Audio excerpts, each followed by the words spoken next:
Mesdames et messieurs, nous sommes rassemblés pour une cérémonie d'hommage aux harkis, sous la présidence de Cédric Axer, maire de Thaon-les-Vosges, vice-président de la communauté d'agglomération d'Épinal, en présence du major Abdelkader Kenan, officier de la Légion d'honneur, commandeur dans l'Ordre national du mérite, en fonction des représentants de la gendarmerie nationale, du lieutenant Jérôme Leroux, chef de centre de secours de Thaon-les-Vosges, de la capitaine Korkostegui, représentant le colonel Michelin, chef de corps du 1er régiment de tirailleurs d'Épinal, de Dominique Barker, conseillère départementale des Vosges, de M. Mohand Amoumou, président national de l'AGIR, association Justice, Information, Réparation pour les harkis, de Mme Fatima Loire, déléguée régionale de l'AGIR Grand Est, de Mme Paul Hennig, présidente d'honneur de l'association du fort de Mesqueleux pour la mémoire des internes déportés et la sauvegarde du site,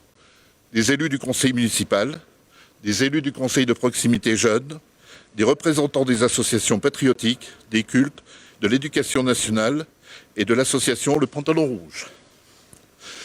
Les drapeaux présents sont l'Union nationale des combattants de Thaon et ses environs, l'UNC, la Légion vosgienne, l'Association des marins militaires anciens combattants, la MAC, les coloniaux, ainsi que les anciens d'AFN d'Épinal.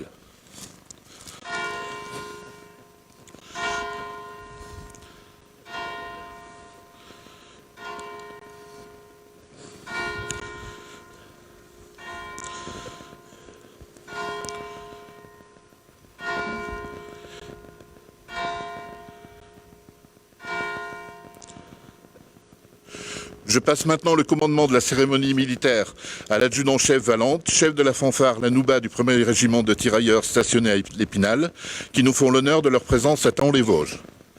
Nous allons procéder à la cérémonie des couleurs.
Lecture du message de Patricia Miralles, secrétaire d'État auprès du ministre des Armées chargé des anciens combattants et de la mémoire, par Madani Fidali, conseiller municipal délégué à la mairie de Thaon-les-Vosges et fils de harki.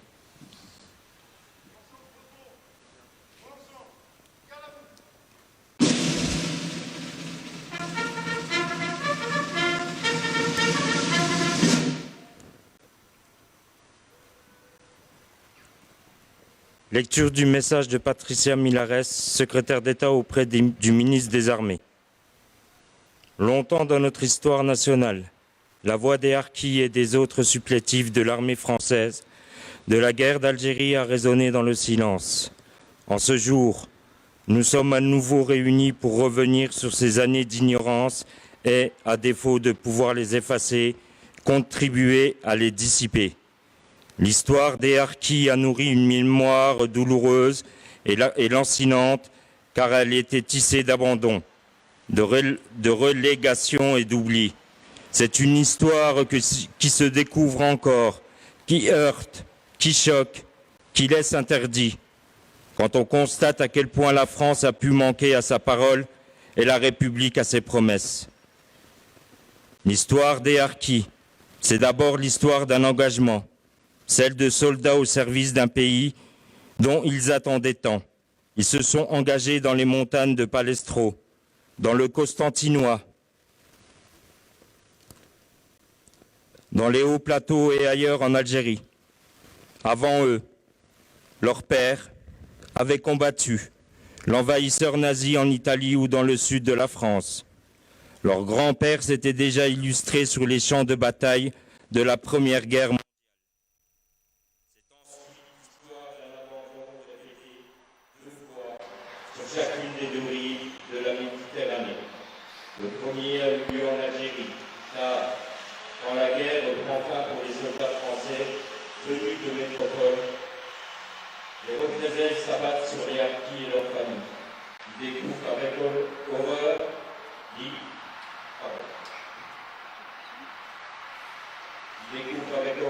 l'irréversibilité des choix. Des milliers d'entre eux se voient refuser l'embarquement pour la France et sont abandonnés à un avenir sanglant. Ceux qui parviennent à rejoindre le pays pour lequel ils ont combattu son expérience d'un second abandon. Avec leur famille, ils ne sont pas accueillis, mais pour beaucoup sont partis dans des camps, des hameaux, le forestage, dans des conditions où la précarité est disputée à l'intimité. Pourtant, dans ce voyage par-delà l'indifférence, dans cette tragédie d'un exil redoublé, certains harkis ont pu bénéficier de l'aide, des aides et de ceux qui n'avaient pas perdu de vue ce qu'est la France quand elle est fidèle à elle-même. C'est un jeune lieutenant, devenu général qui, dans des soubresauts de la déchirure, place sa parole d'officier donnée à ses soldats au-dessus des ordres reçus. C'est cette institutrice de Rivesaltes ou cet instituteur de l'Orne qui, quelques années après être sorti de l'école normale, ont refusé de considérer différemment ses élèves, accomplissant ainsi la promesse de l'école républicaine. L'histoire tourmentée des harkis, c'est aussi l'histoire de la France. Et personne ne saurait rien que leur mémoire fait et doit faire pleinement partie de celle de notre nation. Ce fut une trop grande injustice qu'on leur refuse le droit à l'histoire. Ils ne méritaient pas d'être absents de notre histoire nationale et nous reconnaissons aujourd'hui la place qu'ils occupent. Cette indifférence dont ils ont souffert pendant des décennies, le président Jacques Chirac a enclenché le mouvement de son reversement. Le président Macron lui a donné une dimension nouvelle, demandant pardon au nom de la République. Aujourd'hui, nous le poursuivons dans la conscience de sa nécessité et avec l'exigence de la vérité. Mais tous les hommages réunis, quand bien même ils durent depuis 20 ans, ne suffiront jamais à panser la plaie encore vive de la tragédie vécue par les harkis, par tous les autres supplétifs, par leurs épouses et leurs veuves, par leurs filles et leurs fils. Les harkis ont besoin que l'État se souvienne de la détresse et des immenses difficultés qu'ils ont connues. Il est juste que la France s'acquitte de la double dette qu'elle a contractée à leur égard, une dette de reconnaissance et une dette de réparation. Il y a 2 ans, le président de la République a entendu leur attente et fait ce que la République n'avait pas encore fait. La demande de pardon qui a été prononcée à cette occasion était en même temps une reconnaissance des fautes de notre pays vis-à-vis des harkis. Dans le prolongement de ces mots que toutes les générations de harkis ont entendus depuis 60 ans, la loi du 23 février 2022 a été adoptée par l'Assemblée nationale et le Sénat. Aujourd'hui, si nous voulons éviter de nous égarer sur des chemins obscurs qui conduisent là où l'avenir ne construit plus rien, il est indispensable de consolider les liens profonds, parfois abîmés, qui unissent la France et chacun de ses enfants. Nous devons continuer de prouver, toujours et partout, que la communauté de destin qui existe entre les harkis, leurs descendants et la France, si elle a été trop longtemps oubliée par la République, est désormais reconnue et solidement établie. Le gouvernement continue d'œuvrer pour que, demain, entre l'histoire de France et la mémoire des combattants harkis, il ne demeure plus de distance triste. Vive la République, vive la France. Merci.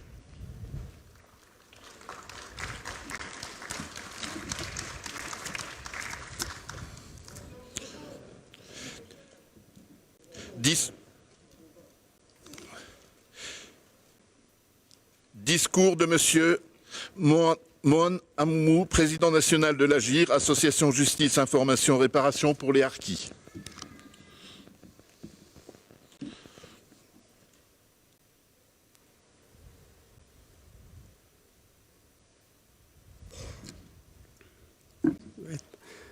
À la bonne hauteur. Madame la conseillère départementale, Monsieur le maire, chers amis et chers collègues, merci de m'accueillir. Messieurs les représentants de la gendarmerie, de l'armée, des sapeurs-pompiers en vos grades et qualités, messieurs les élus municipaux, ils sont nombreux, messieurs les musiciens de la Nouba, mesdames et messieurs, chers amis. Alors, tout d'abord, je suis très heureux et un peu ému d'être là aujourd'hui parce que j'ai été maire de Volvic et je viens de Volvic, mais j'ai habité pendant 3 ans à Thaon-les-Vosges, ayant été responsable des ressources humaines de l'usine d'à côté de Golbet. C'est la première année que vous faites cette cérémonie et je vous en remercie, monsieur le maire et chers collègues. Une cérémonie qui, effectivement, dure depuis 20 ans. Et j'espère qu'elle perdurera. Parce que depuis plus de 20 ans, chaque 25 septembre, les Français sont invités à se réunir pour rendre hommage aux harkis, à leur courage, à leur loyauté, à leur dignité. C'est l'occasion, comme l'a dit le discours de Madame la secrétaire d'État, de rappeler un peu leur histoire, longtemps refoulée des deux côtés de la Méditerranée, en raison surtout des massacres qui ont suivi le cessez-le-feu, qui malheureusement n'a cessé que d'un côté.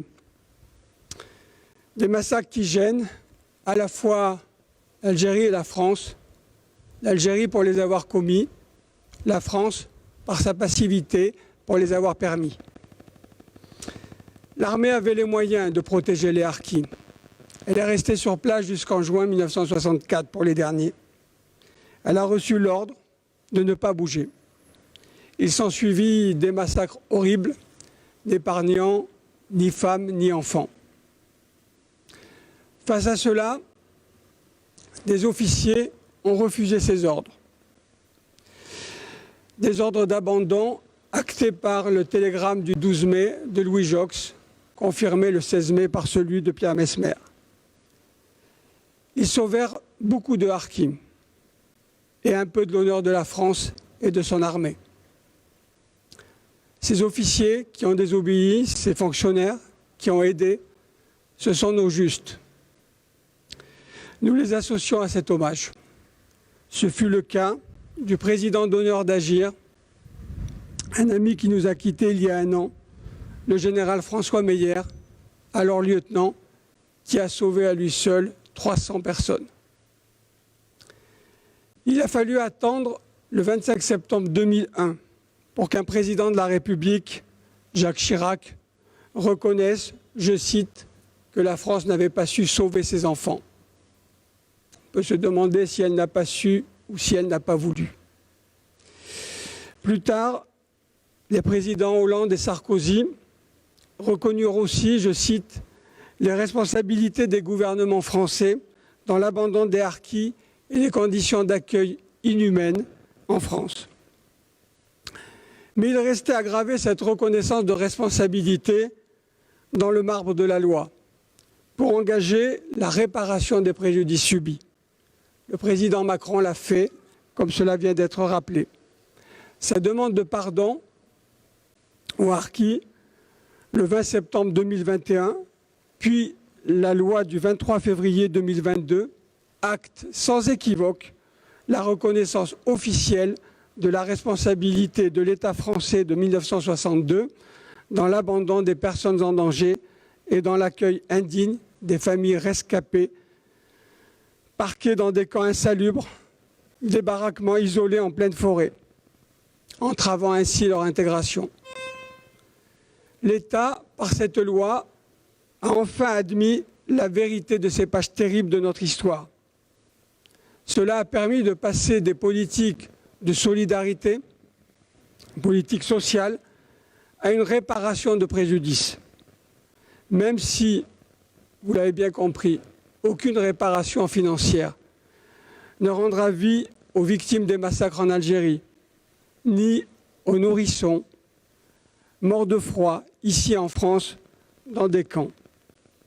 Aucune somme n'effacera les années d'enfance volées. La loi a été votée à une quasi-unanimité, même si de nombreux parlementaires ont reconnu qu'elle était insuffisante. Une loi imparfaite, incomplète certes, mais qui constitue une avancée parce qu'il y a un vrai changement de paradigme puisqu'on va enfin vers la réparation. Il incombe donc aux associations et aux parlementaires de poursuivre le travail engagé pour ne plus exclure ceux qui ne sont pas passés par des camps, qui sont exclus de cette loi, pour que d'autres lieux de relégation qui ont été oubliés soient ajoutés, pour que toutes les veuves perçoivent la même allocation de reconnaissance, pour mettre enfin sur les rails une fondation pour la mémoire des harkis, car seule une fondation, comme la mémoire pour la Shoah, la mémoire de la résistance, seule une formation peut permettre dans l'avenir de lutter contre l'occultation et la déformation de l'histoire des harkis, notamment par le pouvoir algérien. Il faut le faire vite, avant la prochaine élection présidentielle, car il ne s'agit pas d'un sujet de campagne électorale. Il s'agit pour notre pays de finir d'honorer sa dette morale. Il nous faut donc continuer ensemble, tous ensemble, à agir pour les harkis, pour leur histoire, leur honneur, avec votre soutien à tous. Ce combat doit être celui de toutes les citoyennes, tous les citoyens, pour que notre nation soit en accord avec ses valeurs et à la hauteur du courage et de la dignité des harkis. Je vous remercie.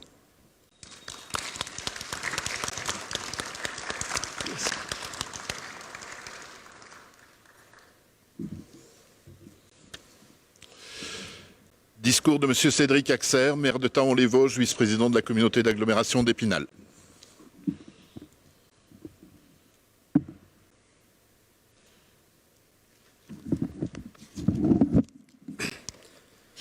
Merci. Madame la conseillère départementale, mesdames et messieurs les élus de Thaon-les-Vosges, mais également de Bitche, qui nous font l'honneur de leur présence, mon lieutenant Jérôme Leroux, capitaine Korgostegui, mon adjudant-chef Valente, nous avons également l'adjudant-chef de gendarmerie, Major Abdelkader Kenan, Monsieur le Président d'Agir France, Manda Moumou, chers collègues, Madame Paul Henning, présidente d'honneur de l'association du fort de Queuleux de Metz, Madame la déléguée régionale Fatima Lawar, Mesdames et Messieurs les porte-drapeaux, Mesdames et Messieurs les représentants des associations patriotiques des cultes de l'éducation nationale et chers pantalons rouges, jeunes du CPJ, Mesdames et Messieurs. C'est une première à Thaon-les-Vosges. Et je pense que nous devions bien aux familles, aux harkis et leurs descendants qui ont vécu et qui vivent encore à Thaon-les-Vosges, une initiative mémorielle empreinte de respect et de vérité. Si nous sommes ici aujourd'hui ensemble, ce n'est pas par le fait du hasard. C'est le fruit d'abord de rencontres, notamment avec Fatima, avec Mande, en compagnie de Madani, avec Mande, président de l'association Justice, Information, Réparation pour les harkis, extrêmement engagé pour cette initiative indispensable pour essaimer l'esprit d'apaisement d'abord, de réconciliation ensuite, de reconnaissance surtout. Le 25 septembre 2001, vous l'avez dit, cher Mande, le président Chirac faisait un premier pas. La France n'avait pas su, et je m'en accorde, n'avait pas voulu sauver ses enfants. Par la même occasion, la France commençait à reconnaître les situations de précarité et d'extrême détresse dans lesquelles ont été contraintes de vivre sur son sol, en France, beaucoup de familles de harkis qui avaient quitté l'Algérie. Il y a 2 ans, en notre nom, le président Macron demandait pardon. Avant cela, la France, notre pays à tous ici, rechignait à ouvrir ses bras à ces dizaines de milliers de familles qui, de l'autre côté de la Méditerranée, avaient fait le choix de la France. Combien de temps il aura fallu attendre pour que l'on daigne organiser les rapatriements? Et longtemps, la France a nié les terribles conditions de vie dans les camps, et les graves conséquences pour les générations qui ont suivi, notamment dans sa dimension psychologique. N'oublions pas ce qui s'est passé en Algérie. Alors que dans des pourparlers pour préparer les accords d'Évian à Bâle le 29 octobre 61, le FLN acceptait le principe posé par la France de non-représailles contre les musulmans engagés pour la France, les faits constatés entre les accords et l'indépendance du 3 juillet sont déjà très préoccupants. Les assassinats pullulent, le désarmement des harkis se déroule en même temps que le recensement précis, méthodique et cynique. Dans le même temps, le gouvernement de la France interdit aux harkis de venir individuellement en France et vous l'avez dit chèrement, le ministre en charge des affaires algériennes, relayé par le Premier ministre Mesmer, demande par télégramme de sanctionner toute personne qui permettrait aux harkis de pénétrer le territoire national, qui était pourtant bien le leur. La suite est, j'allais dire, connue, mais c'est un de nos problèmes. C'est que ce qui s'est produit ensuite n'est pas encore assez connu. En Algérie, l'été 1962 est terrible. Des civils sont assassinés, ensevelis dans des charniers, d'autres sont atrocement torturés dans les centres d'interrogatoire, puis exécutés. Des harkis sont sacrifiés sur des portes, certains ont la musculature arrachée avec des tenailles. Les massacres incluent, oui Mohand, vous avez bien fait de le rappeler, les femmes et les enfants. En France, en plus d'être tardif, l'accueil est poussif, voire répulsif.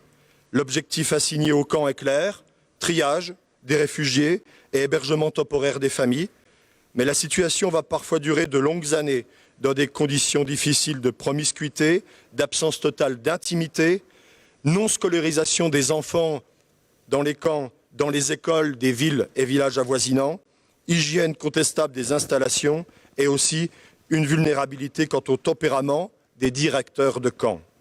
Et pourtant, les harkis sont des Français qui ont choisi la France. Si nombre d'entre eux, avec le temps, disparaissent, le terme, lui, ne s'éteint pas et échoit aux générations suivantes, comme si ce mot de harki, qui n'était à l'origine qu'un statut administratif et militaire, devenait une identité que l'on porte, que l'on transmet et que l'on hérite. C'est que ce statut est solidaire d'une histoire douloureuse, marquée par la guerre, la déchirure intestine d'un peuple, l'arrachement à un terre, l'exil et la relégation. La tragédie des harkis ne prit pas fin avec la guerre d'Algérie. Ils furent persécutés et tués au sud de la Méditerranée, reclus et discriminés au nord. Leurs familles vivent ces blessures dans leur chair. J'ose imaginer ces cohortes de Français qui ont dû traverser la Méditerranée, contraints et forcés, et qui est fondé à penser légitimement qu'ils seraient accueillis en héros en métropole. Ne nous y méprenons pas. Je ne conteste rien à la décision d'accorder l'indépendance à l'Algérie, mais il est incontestable que nous avons laissé les accords d'Évian être bafoués et n'avons pas honoré les engagements que nous avions pris. Ici, à Thaon-les-Vosges, nous connaissons des harkis et des descendants de harkis. Je ne citerai pour exemple en cet instant que Madani Filali, ses frères et sœurs, y compris disparus, qui a pu m'expliciter le rapport de ses parents, et notamment de son père, à la France. Alors qu'il savait ce qui s'était passé, il a toujours chéri la France et entretenu un rapport intime avec le drapeau français et les valeurs de notre République. Sans doute plus français que de nombreux Français, si je puis dire. Alors que dans notre petite ville, il y a eu tant de ces histoires portées et héritées, il me semblait central de porter un message collectif d'apaisement et de reconnaissance. Je m'adresse aujourd'hui à ceux qui ont survécu et à leurs descendants, mais il m'est impossible de ne pas avoir une pensée, de ne pas prier pour tous les harkis qui n'ont pas eu la chance d'échapper à l'enfer.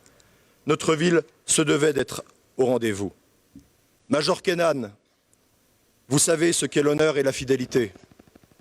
Par-delà les légitimes sentiments négatifs que vous auriez pu avoir envers la France, dans une période où c'est bien la France qui a trahi ses enfants, vous avez toujours décidé de chérir notre pays, votre pays, sans aucune ambiguïté. Je me permettrai même de citer le choix qu'ont fait 3 de vos 4 enfants en embrassant une carrière militaire pour la France. Et me semble-t-il, l'héritage se poursuit puisqu'un petit enfant est engagé dans la Marine nationale à Brest. Alors oui, mesdames et messieurs, je suis convaincu que les histoires intimes et l'histoire, avec un grand H, des harkis, doivent être mieux connues elles doivent être mieux dites aussi. Et pour que nos élus nationaux continuent de progresser dans les textes qu'ils votent. À ce titre, la loi de février 2022 portant reconnaissance de la nation envers les harkis et les autres personnes rapatriées d'Algérie, du fait de l'indignité de leurs conditions d'accueil et de vie dans certaines structures, on l'a dit, fut une avancée, c'est vrai. Stéphane Viry, député des Vosges que j'ai l'honneur de représenter aujourd'hui, avait tenté avec certains collègues d'améliorer le texte, notamment pour que toutes les personnes chassées d'Algérie et que toutes celles qui avaient été mises dans des casernes, dans des casernements, dans des camps qui ne portent pas leur nom, puissent être prises en compte. Il faut continuer cette mission, chers amis, car si votre combat a permis d'éviter l'oubli, qui était un réel risque historique, il reste beaucoup à faire et nous n'avons pas beaucoup de temps. Sachez que nous sommes à vos côtés, car j'estime que face à l'extrême cruauté à laquelle vous avez dû faire face, nous vous devons une mémoire d'éternité. Vive la République et vive la France.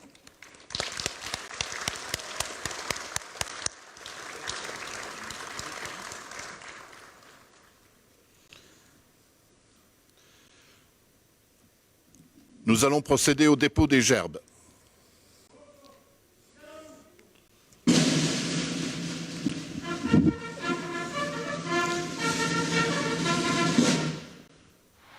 Premier dépôt de gerbes par Monsieur le maire et ses invités.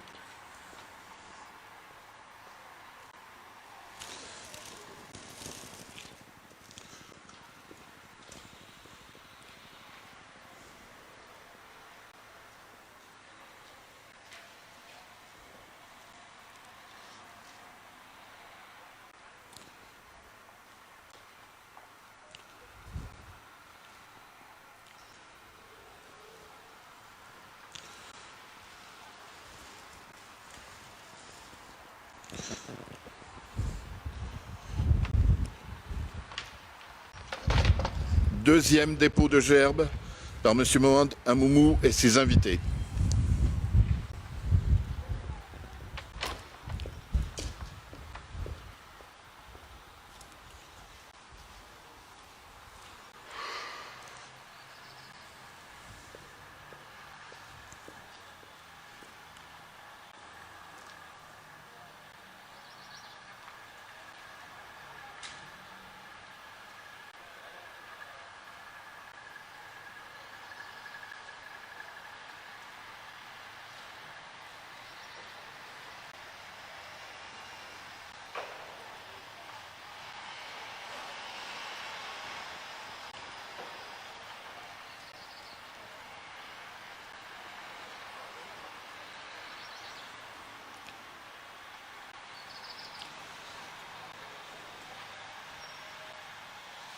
Merci. Autorités, regagnez vos emplacements.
J'invite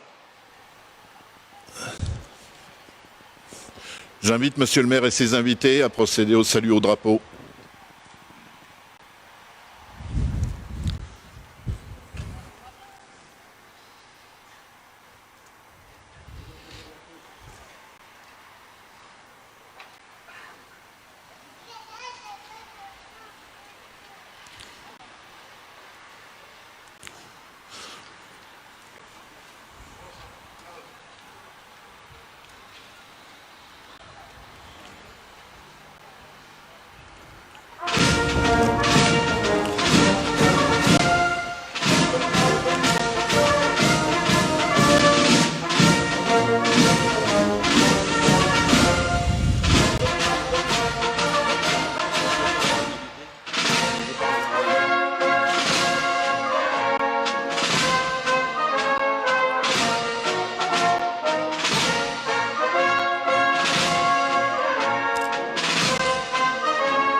remercie bien sûr la Nouba pour cette prestation exceptionnelle dans notre ville, son chef de fanfare, l'adjudant-chef Valente.